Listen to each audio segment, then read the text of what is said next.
May Mendoza update. And 3 days to go. Event remain for Vivo Lite Reimagine and B50 Lite launch sa darating na April 12, 5 p.m. And sa Sabado na yan sa Robinson, Manila Midtown Activity Center. Ito for Belo. Only Bella touches my... Ito yung pagdating ni May dyan sa Soler Resort North. And during ABS-CBN Bong, may kausap si May sa phone.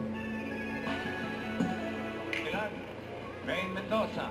And Jimmy pa ay sa Isbuaga. To Arbori Gabriel. Yeah. And may isa pa. Yun. Umupo pa. Nakaputi. Sa gitna yun. At paalala din sa mga Tower Guides dito sa studio, no coaching po dahil mamaya meron din kayong chance na Kenya. Okay. 1,000 pesos yan. Miles. Isa pa, Karen. Ito po, kuya. So kung sino na lang nauna sa restaurant. At kasama natin sa kantahan ng Bingo Plus, sa Bingo Plus, The Bingo flow. Saya, Plus sa panalo. Okay, tutok na. No? Ito ang tawag si May dyan. Halika kayo, explain nyo nga sa amin. Kay Bossing lalo. Anong sayaw na yun? Exit. Hindi pwedeng pag-exit maglalakad lang, boys niya. May. Hindi ko ang alam. Hindi raw wala na yun. Ayaw mali. Sige, balikan kita. Kanina ko yung si May doon.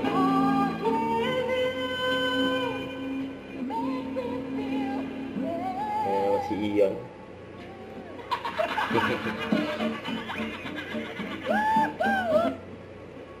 Okay.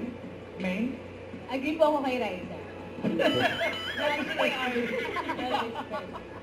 Ikaw, Jo. Agree ako kay May. Hindi naman daw si Joseph Tingin.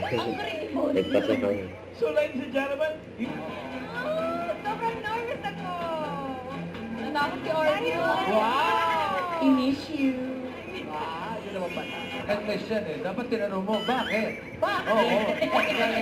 Nag-picture pa ng mga Dabber Guys. Nakakatuwa ng mga ganon. Baka nakabaliktad dyan, ha? Last na po. Ayan. At kayo naman, Dabber ka. Oh, hindi. Ito na.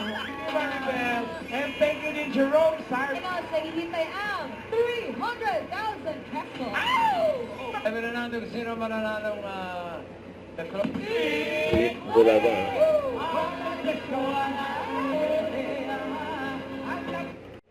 Don't forget to subscribe and click the notification bell for more update. This is with Shorting Action Vlog. Stay tuned for more videos.